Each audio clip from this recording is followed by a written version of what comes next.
दूसरी गति है पात्रता के आधार पर दान दो।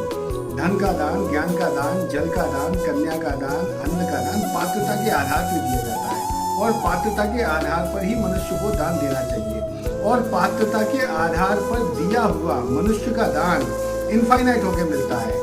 देखो समुद्र के पास क्या है, समुद्र के पास है खारा जल, और खारे जल की भाप देता है वो बादलों को, और वही बादल सारी पृथ्वी को मीठा जल प्रदान करते हैं और पृथ्वीवासी उसको भोगते हैं। भोगने के उपरांत नदी और नालों के माध्यम से पुनः जाकर समुद्र को मिलता है मीठा जल। यह पात्रता है। ऐसी पात्रता के आधार पर दिया हुआ दान इनफाइनाइट होकर मिलता है। और जो मनुष्य ना तो भोगता है और ना ही वो दान देने के मन में उसकी इच्छा रहती है या भाव रहता है, तो तीसरी गति है नाश।